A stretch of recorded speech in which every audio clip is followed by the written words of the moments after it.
আর দিন দুই বাদেই রোজার ঈদ চলছে, তাই প্রেক্ষাগৃহে ছবি মুক্তির শেষ মুহূর্তের প্রস্তুতি। সিনেমা হলে দর্শক টানার প্রতিযোগিতায় কে থাকবে এগিয়ে আর কেই বা থাকবে পিছিয়ে সেটা জানা যাবে ছবি মুক্তির পর। আপাতত কেমন সিনেমা আলোর মুখ দেখছে এবারের ঈদে সেটা জানবো, দর্শক আপনাদেরও সাথে জানাবো। এই জানতে আর জানাতে আজকের Tibet luxury soap presents colours 24 powered by Typhoon ফেব্রিকের আয়োজনে আমন্ত্রণ জানিয়েছি ঈদের চলচ্চিত্রের দুই নির্মাতাকে। আমার সামনেই আছেন ঈদের সিনেমা চক্কর ৩০২ ছবির পরিচালক শরফ আহমেদ জীবন এবং তার পাশেই বসে আছেন বরবাদ সিনেমার পরিচালক মেহেদী হাসান হৃদয়। দুজনকেই স্বাগত জানাচ্ছি আজকের এই আয়োজনে। কি বলবো, কিচ্ছু বলা লাগবে না, আগে বলেন। না না, এটাই বলার কথা। আগে বলেন যে আমি আপনার কাছে আসছি, বাট আপনি আগে বলেন কাউয়া কি আসলে কমলা খেতে জানে? কাউয়া কমলা খাইতে জানে, কিন্তু সব সময় না, এটা আরো 2-3 দিন ওয়েট করতে হবে, তারপরে আমরা জানতে পারবো। কাউয়া কমলা খেতে জানে? জানে। মেহেদী ভাই? ওই যে দেখবো, যদিও আমি কালকে প্রিমিয়ারে যাচ্ছি, আমি কালকে দেখে ফেলবো। মেহেদীকে আমরা মেহেদী ভাইকে আমরা সবাই হৃদয় বলে ডাকি আর কি। আমাদের হৃদয়, হ্যাঁ হ্যাঁ অবশ্যই হৃদয় একদম। তো হৃদয় ভাই বলছে সে দেখে তারপরে বলতে চায় যে হৃদয় তো অবশ্যই বলবে, জীবনকে বলতে হবে না। আচ্ছা, আপনাদের দুজনের কিন্তু অনেক মিল। একজন কালো পড়ছে আরেকজন সাদা পড়ছে, অনেক মিল। অনেক মিল আপনাদের দুজনের। আপনারা দুজনেই ছোট পর্দা থেকে বড় পর্দায় অভিষেক করছেন, সিনেমা নিয়ে আসছেন এবং ঈদে সিনেমা, একই ঈদে সিনেমা মুক্তি এবং দুজনেরই প্রথম সিনেমা, দুজনেরই প্রথম সিনেমা। আমি সেটাই বলছি, আমাদের কিন্তু আরেকটা মিল আছে, আরো মিল আছে। আমি বলছি যে আমাকে একটু বলতে দেন, তারপর আপনার থেকে শুনবো। আপনারা দুজনেই দুই অঙ্গনের সুপারস্টারকে নিয়ে কাজ করছেন, তাই না? আপনি তো বরবাদ সিনেমা নিয়ে হাজির হয়েছেন এবং সেই সিনেমার নায়ক সুপারস্টার শাকিব খান, এবং শাকিব ভাই এখন সুপারস্টার না, শাকিব ভাই এখন মেগা স্টার একদম। আর আপনিও যাকে নিয়ে কাজ করছেন মোশাররফ ভাই, তিনি কিন্তু ছোট পর্দার একজন স্টার। সো আপনারা দুজন স্টারকে নিয়ে আসছেন, মানে এত মিল কেন? আর আপনি যেন একটা মিলের কথা বলছেন, আমার মিল হলো যে আমরা মনের মিল আছে, আমি হৃদয়ের ডিরেকশনে অনেক কাজ করছি, এইটা না আমি বলতাম একটু এবং পরে, হৃদয় খুঁজে খুঁজে বের করছে, এবং আরো অনেক কাজ করতে পারি না, টাইমিং এর জন্য হয় না, কিন্তু আমরা অনেক করছি। আমাদের দীর্ঘদিনের সম্পর্ক, এবং দীর্ঘ ধারাবাহিক করছি আমরা, দীর্ঘ ধারাবাহিক ওকে, ওই ফিল্ম করছি। সেই গল্পগুলো শুনবো, বাট সিনেমার গল্প আজকে না শুনলেই না, তাই না? এই এতগুলা মিলের মাঝখানে দুজনেই সিনেমা নিয়ে যে হাজির হয়েছেন এবং প্রথম ছবি মুক্তি প্রথম ঈদে, ফিলিংসটা কেমন একটু জানতে চাই।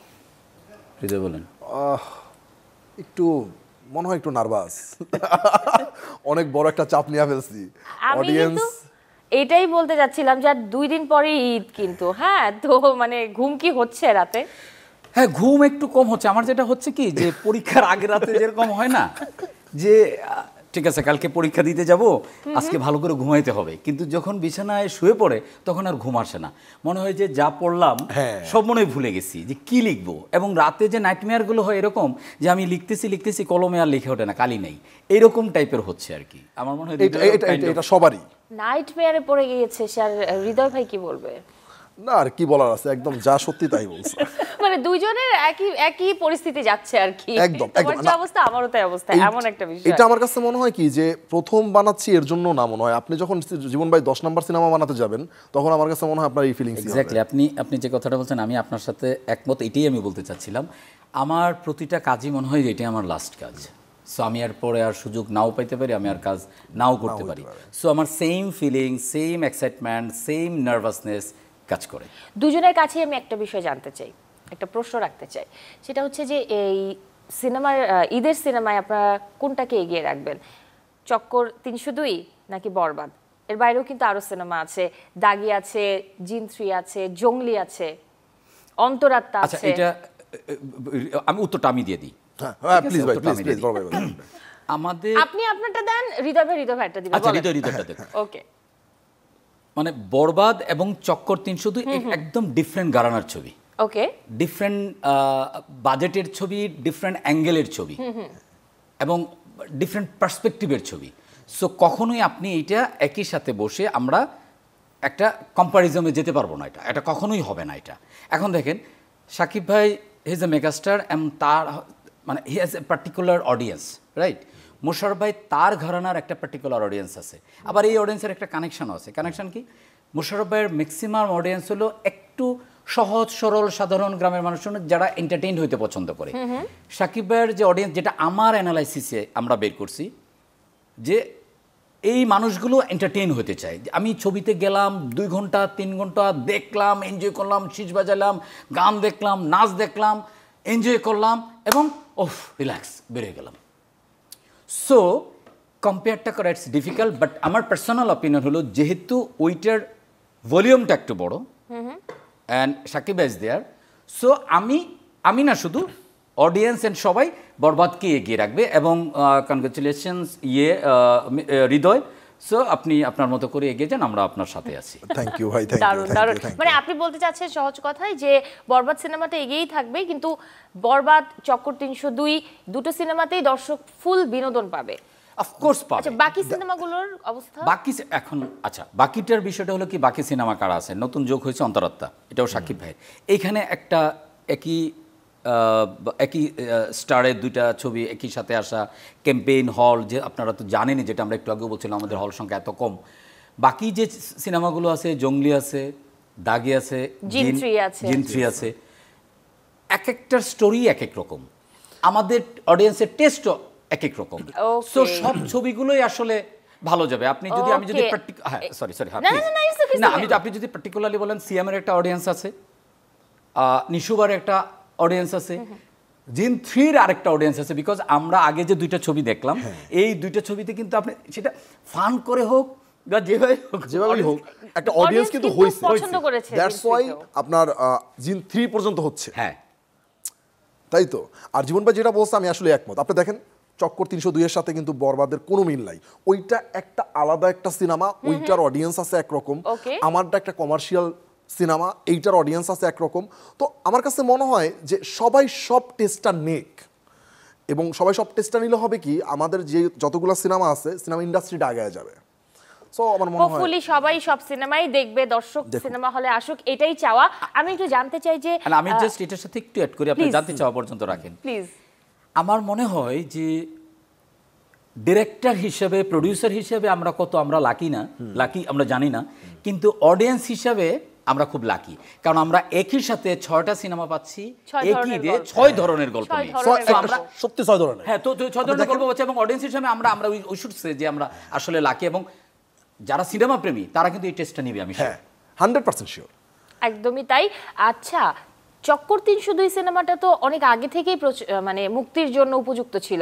আপনি কি এটাকে ঈদ উৎসব ধরার জন্য এটা এতদিন পরে মুক্তি দিলেন?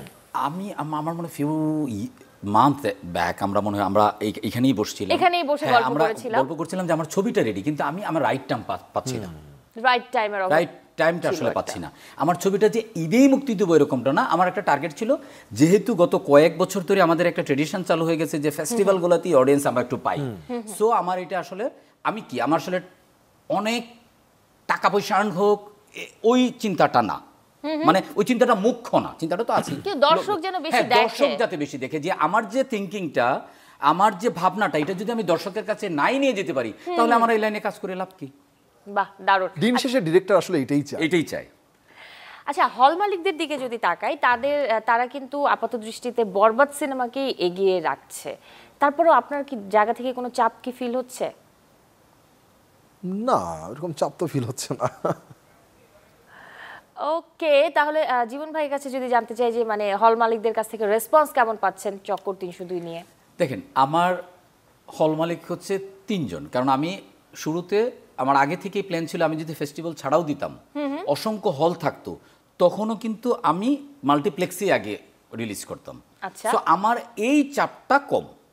আমার 3 জনের সাথে আমাদের কথাবার্তা হয়ে গেছে। আমরা একটু আগে কথা বলতেছেন ডিসিপি নিয়ে, যে আমরা একটা ফরম্যাট আছে যেটা আমরা কত তাড়াতাড়ি, মানে বিশেষ করে সিনেপ্লেক্সগুলোকে মাল্টিপ্লেক্সগুলোতে আমরা দিয়ে দিতে পারি, সে তো সার্ভারে চলে সিঙ্গেল স্ক্রিন, সো ওটা তো ওই চাপটা নাই। তো আমার যে চাপটা আছে সেটা হলো অডিয়েন্সের চাপ। যেহেতু আমার ছবিটার ভাবনাগুলো অডিয়েন্সের জায়গা থেকে আমি তৈরি করি নাই, আমার মতো করে আমি গল্প বলার চেষ্টা করছি। সো এই একটা চাপ আছে যে আমার ভাবনাটা ওই অডিয়েন্সের সাথে কানেকশন তৈরি করে কিনা। দেখেন, বরবাদ বলেন, দাগি বলেন, অন্তরাত্মা বলেন, চক্কর বলেন, যাই বলেন, হলে যে অডিয়েন্সটা যাবে সে তো ওই পার্টিকুলার গল্পটাই দেখবে, সে তখন একটা জার্নির মধ্যে যেতে চায়। সেই জার্নিটা কীভাবে, সেই গল্প এবং ক্যারেক্টার, এটাই তো জার্নিটা তার করে। এখন সে যদি এটা কানেকশন তৈরি করতে না পারে, তাহলে সে যত বাজেটের হোক, যত বড় সুপারস্টার মেগাস্টার যাই হোক, এইটা আসলে আলটিমেটলি কাজ হবে না, ওয়ার্ক করবে না। ওকে, চক্কর ৩০২ তো আমরা সিনেমা হলে দেখবো, একটু টিজারের অংশ দেখি এখন। হ্যাঁ please please.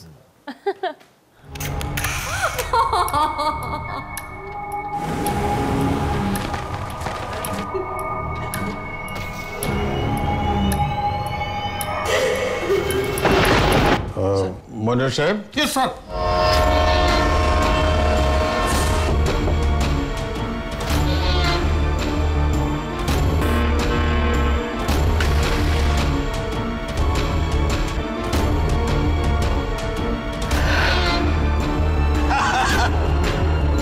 Like I said, I don't know.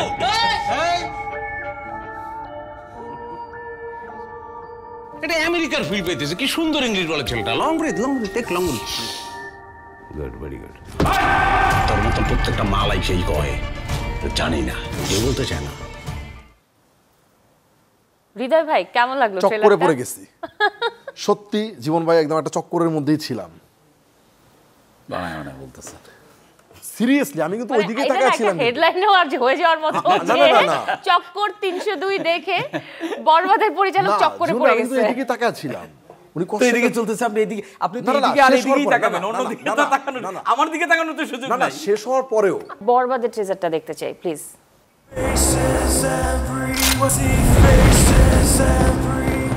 আর তোমার ছেলে বাবা হয়ে এতটুকু লজ্জা হয় না? উনি একজন ড্রাগ অ্যাডিক্টেড। উনি একজন রেপিস্ট।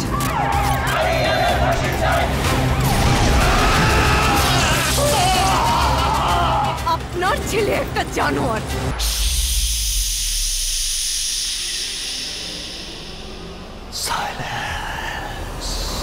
আমি আমার ফিউচার নিয়ে ভাবি না, অতীত নিয়েও ভাবি না, আমি শুধু। জীবন ভাই অ্যাক্টিং করবেন না জীবন ভাই? না অ্যাক্টিং না, আমি একদম মানে কমার্শিয়াল ছবির একদম প্রপার টিজার। এবং আমি হৃদয়কে এটাও বলছি যে ট্রেলার চালানো দরকার নেই, ঠিক আছে? সো এইটা একদম প্রপার, আপনি একটা ক্যানভাসের বড় জায়গায় আপনাকে টাক করে আপনাকে নিয়ে যাবে। ধরুন আমরা যদি দুইটা টিজারের করি, যে চক্কর যেরকম আপনাকে একটা লাইক একটা চক্করে ফেলা দেয়, আচ্ছা কি করতে চাচ্ছে, কি হচ্ছে আর ইটস ভেরি মনে আছে, এবং চক্করের যে পোস্টারটা বের হয়েছিল তখনই চক্কর দেওয়া শুরু করছে। আর এটা দেখে আপনি একদমই ভিজুয়াল করে ফেলবেন যে okay fine, okay this is the thing. বরবাদ করবে, আর ওটা চক্করে, ওটা চক্করে রাখবে, বরবাদ করে দিবে। বাট জানতে চাই যে বরবাদ সিনেমার যে সেন্সর পাওয়ার ইস্যুটা, সেটা এত দেরিতে হলো, মানে অবশেষে দেরিতে এলো, বা আমি যদি বলি যে বরবাদ ছবির সেন্সর নিয়ে অনেক ইস্যু ছিল, অনেক কিছুই ঘটলো। কেউ বলছে যে বরবাদ সিনেমার কাটছাট হয়েছে অনেক দৃশ্যে, আবার বলছে যে না, কোনো দৃশ্যেরই কাটছাট হয়নি। আসল ঘটনাটা কি? সিনেমায় একটু ভায়োলেন্স বেশি ছিল, এটা আমি শুরু থেকেই বলে আসতেছিলাম। তো আসলে সেন্সর দেওয়ার পরে হচ্ছে ওনারা বলতেছে এত ভায়োলেন্স আসলে এটা রাখা যাবে না। তো আমাকে হচ্ছে ফাইনালি 11 মিনিট খুব সম্ভবত 32 সেকেন্ড কি 33 সেকেন্ডের একটা কাটিং দিছিল। তো এইটা তো আসলে লিক হয়ে যায়, কারণ সবাই তো সেন্সর বোর্ডে ফোন দেয়, আমাকে ফোন দেয়। তো এক কান দুই কান হওয়ার পরে ওই দিন রাতেই হচ্ছে এইটা একটা সবার মধ্যে একটা আলোড়ন সৃষ্টি করে ফেলে যে না, বরবাদ ছবি তো আসলে আমরা ভায়োলেন্সের কারণেই দেখতে যাব, অথবা এরকম ভায়োলেন্স আমরা প্রথমবার মতো দেখতে চাইতেছি ভক্ত যারা আছে। আর সেন্সর বোর্ডের তো আসলে আগে তো বোর্ড ছিল, এখন তো সার্টিফিকেশন, তাই না? তো এটা কেন করবে, এইটা নিয়ে আন্দোলন হইলো। আন্দোলন হওয়ার পরে আসলে ফাইনালি ওনারা ডিসিশন নিল, আচ্ছা ঠিক আছে, আমাদের দুইটা জায়গায় একটু ঝামেলা আছে, ওই দুইটা জায়গায় একটু কাটতে হবে। তো ওইটা ডিউরেশন যায় দাঁড়ায় হচ্ছে 16 সেকেন্ডের, আর কিছু জায়গায় ব্লার করার কথা বলছিল। তো পরে আমরা ডিসিশন নিলাম যে আচ্ছা ঠিক আছে, কয়েকটা জায়গায় ব্লার করা যায়, এই আর কি। তার মানে কাটছাট হয়েছে নাকি ব্লার হয়েছে? না কাটছাট হয়েছে, আমি কিন্তু কোথাও বলি নাই যে আনকাট হয়েছে। ও আচ্ছা, কিছুটা কাটও হয়েছে এবং কিছুটা ব্লারও করা হয়েছে। 16 সেকেন্ডের, 16 সেকেন্ড, হ্যাঁ 16 সেকেন্ডের। আর ব্লার করা হয়েছে দুই জায়গায়, ব্লার করা হয়েছে 2-3 জায়গায় ব্লার করা হয়েছে। ওটা ডিউরেশনটা কেমন? ওইটার কোনো ডিউরেশন নেই, তো ব্লার Just যেটা একটুখানি করা সেটা তো just- স্ক্রিন আপনারা দেখবেনই, আচ্ছা, ফুটেজ তো কেটে ফেলায় মানে ফেলে দেয় আচ্ছা না। আচ্ছা আচ্ছা চক্কর 302 সিনেমাটা রহস্যের গল্পে তৈরি একটা সিনেমা, এটা আমরা বুঝতে পারছি, বাট বরবাদ আসলে কি নিয়ে, বরবাদের কাহিনীটা আসলে কি? রোমান্স অ্যান্ড ভায়োলেন্স, তার মধ্যে একটা হয় না যে প্রেমের জন্য যুদ্ধ, মানে ভায়োলেন্স মিন্স আমি মানে আমি বোঝার জন্য বলতেছি, এটা কি মানে রিভেঞ্জ টাইপের কাইন্ড অফ? এইটা তো জীবন ভাই বলা যাবে না। মানে এই সিনেমায় কি বাস্তবের কোনো ছায়া আছে? না বাস্তবের কোনো ক্যারেক্টার, বাস্তবের না কোনো ঘটনা? না না না না না, একদম ওকে। না। এই গল্পের প্রত্যেকটি চরিত্র কাল্পনিক। শাকিব খান সহ নিশো সিয়ামদের ছবির সাথে মুক্তি পাচ্ছে আপনার ছবি, তো আপনার কি সেই জায়গাতে একটু চাপ লাগছে? মানে আমি অ্যাজ এ হিউম্যান বিং আমি আসলে চাপের মানুষ না, আমি আসলে চাপ নেই না, কারণ হচ্ছে চাপ দিতে আমি পছন্দ তো করেন? আমার লাইফটাকেই সিরিয়াসলি নিই না, তো আমি আচ্ছা। এটা সিনেমা মুক্তি দিচ্ছি এইটাকে এত চাপ নাও, কাজের প্রেশার আছে, কাজের চাপ আছে, বাট আচ্ছা, আমি আচ্ছা। ওই চাপ নেই না, কারণ দিন শেষে আমি একটু আগেও বলছি যে গল্প মানে অডিয়েন্সের সাথে যদি নির্মাণ। কানেকশন হয় তো অডিয়েন্স দেখবে। এখন পরিসর এক একটা এক এক রকম, Okay. কোনোটা বড় পরিসরে দেখবে, বা আমাদের পার্টিকুলার প্ল্যান আছে আমরা মাল্টিপ্লেক্সে যাব, তারপরে যদি সিঙ্গেল স্ক্রিনে যাবে না, দর্শক টানলে সেটা হবেই। যত যাই বলি গল্পটা আসলে ঠিকঠাক বলতে না পারলে না পারলে তখন আসলে হবেই না। অডিয়েন্স সেটাকে যেভাবে লুফে কোনো নেয় না। না, হবে আচ্ছা না, আমি হয় না। যেটা শুনেছি যে আপনাকে অনেকেই কিন্তু লাকি বলছে, কারণ হচ্ছে আপনি প্রথম সিনেমাতেই শাকিব খানকে নায়ক হিসেবে পেয়ে গেছেন, আসলেই কি তাই? আপনি কি বলছেন? আমার কাছে তো তাই মনে হয় না, লাকি আমার কাছে এখানে লাকির সাথে আরেকটা জিনিস আমি যোগ করতে চাই, লাকি তো Please, অফকোর্স বল। আমার সাথে এটা হয় যে সাকিব ভাই এই স্টেজে এই সময় এসে উনি নিশ্চয়ই ওর লাককে আরো বেশি সুন্দর করার জন্য, ওকে লাকি বানানোর জন্য নিশ্চয়ই কিছু করেন নাই। না হি ইজ সাচ ইন্টেলিজেন্ট গাই, আমি তার সাথে পার্সোনালি কথা হয়েছে, মিট হয়েছে, আমি তো আচ্ছা, আচ্ছা। দেখছি উনি নিশ্চয়ই এর মধ্যে কিংবা গল্পের মধ্যে এমন কিছু ছিল যেটা টিজার দেখে তো সব বোঝা যায় না, Teaser তো সবকিছু দেখা যার যায় না। কারণে উনি ওনার নিজেকে ওইখানে দাঁড় করাইছেন।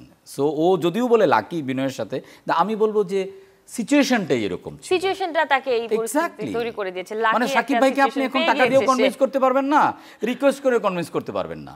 সব কিছুর সাথে কিন্তু লাকটা থাকে। ওকে, বরবাদ এবং চক্কর 302 এর সাথে কিন্তু দাগি সিনেমাটাও ঈদে মুক্তির অপেক্ষায় আছে। এই অপরাধ বোধের একটা পাথর না, বুকের ভিতরে একবারে চাপ দিয়ে ধরে থাকে। করছি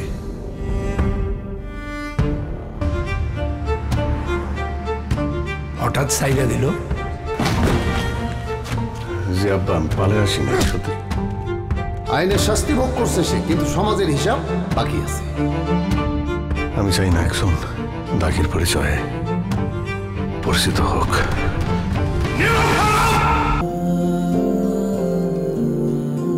ছুঁয়ে যা আদরের এই উপহার যেদিন জেল থেকে আমি মেঘে অনেক আশা নিয়ে বেরিয়েছিলাম যে সবকিছু হয়তো ভাগের মতো হয়ে যাবে, কিন্তু সবাই আমার সব আশা ধ্বংস করে দিছে।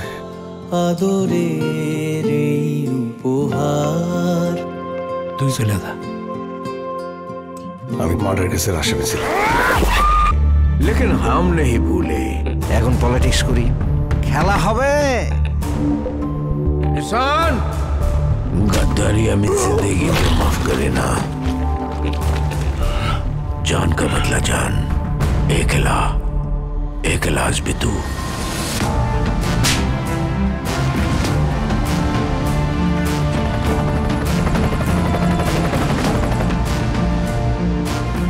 ক্ষমা চাইতে অনেক সাহস লাগে, অনেক ক্ষমতাশালী পতন হয়েছে ক্ষমা চাই নাই বলে। সে রাতের কোনো মূল্য নাই যদি তুমি না আসো। এবার একটু জঙ্গলি টিজারটা দেখি, তারপরে আলাপচারিতায় ঢুকবো আবার। বারুদ আগুন হাওয়া এক হইলেই ধোয়া, কে জ্যান্ত কে মরা। দেখে না কাঁসা নাকি পোড়ার মানুষ নাকি গোড়া। আমি পুষ্পা কবির সিং জংলি।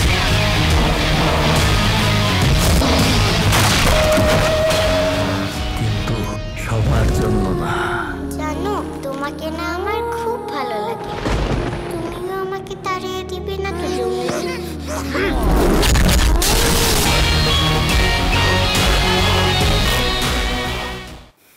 দুটো ট্রেলার দেখালাম পরপর, কেমন লাগলো বা আপনাদের মন্তব্য কি? না, আমার কাছে খুব ভালো, খুবই ভালো, খুবই ভালো লাগছে। কোনটা কেমন লেগেছে এটা বলেন। বলেন, আপনি বড় ভাই শুরু করেন। আপনি হঠাৎ করে দুজনে না দারুণ একটা কেমিস্ট্রি আছে। আমার লোকজনের সামনে বড় ভাই বানায় ফেলছে, আমরা এখন কলিগ। ওকে ওকে ওকে।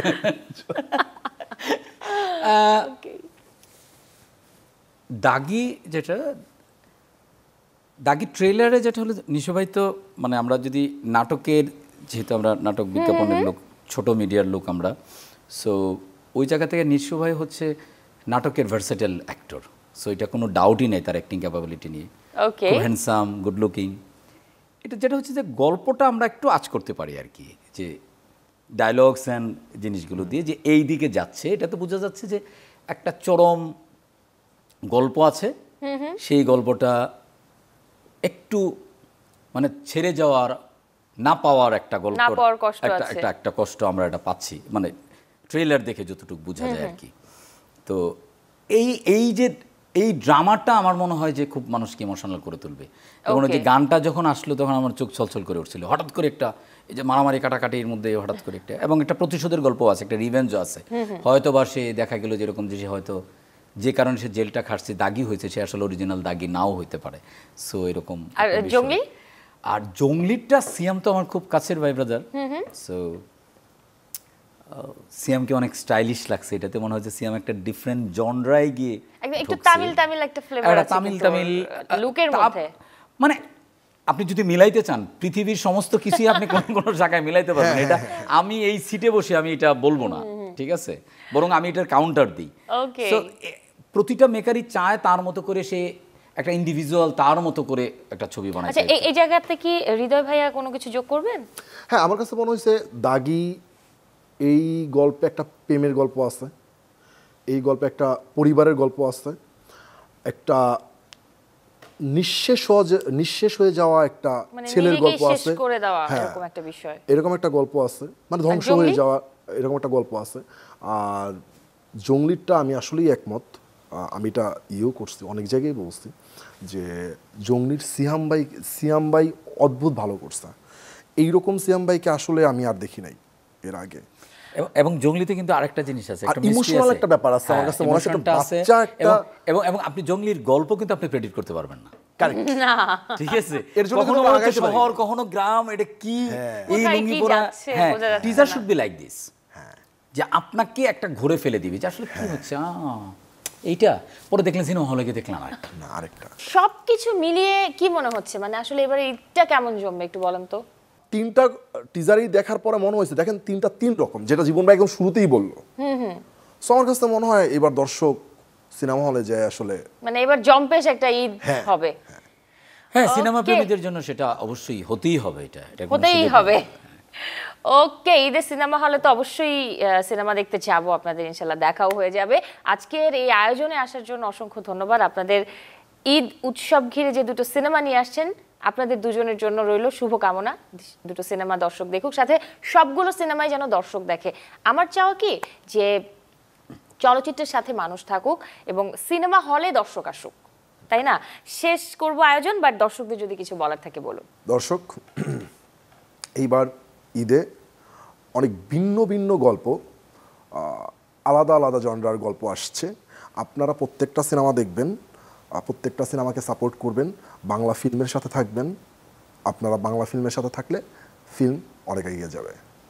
জীবন ভাই, এখন তো আর বলার কিছু নাই, ও যেটা বলছে এটা আমি ধরেন বলে ফেলছি। এরপরের কথা হলো এটা, যেহেতু ঈদ খুব কাছাকাছি সময় চলে আসছে এবং এখন আর মুখে বলার কিছু নাই কোনটা ভালো কোনটা মন্দ, আপনারা হলে গিয়ে দেখে তারপরে আপনারা বিবেচনা করবেন এবং আপনারা নিজেরা একটা আসলে কম্পিটিশন তৈরি করে ফেললেন, কোনটা ভালো কোনটা মন্দ, কোনটা আগে দেখবেন কোনটা পরে দেখবেন। That's it. ওকে, অসংখ্য ধন্যবাদ আজকের এই আয়োজনে আসার জন্য, এবং সাথে ঈদের সিনেমা নিয়ে বেশ দারুণ আড্ডাবাজি করেছি। আর দুজনের জন্যই রইল অনেক অনেক শুভকামনা, দুজনকেই আগামী ঈদ মোবারক। আপনাকেও আগামী ঈদ মোবারক। শেষ করছি আজকের আয়োজন। দর্শক, ঈদের শুভেচ্ছায় শেষ করছি Tibet luxury soap presents colours 24 powered by Typhoon fabric কেয়ারের আজকের আয়োজন। দেখা হবে আগামীতে নতুন কোনো অতিথিকে সাথে নিয়ে। সেই পর্যন্ত সবাই ভালো থাকুন, সুস্থ থাকুন, অবশ্যই চ্যানেল 24 এর সাথেই থাকুন।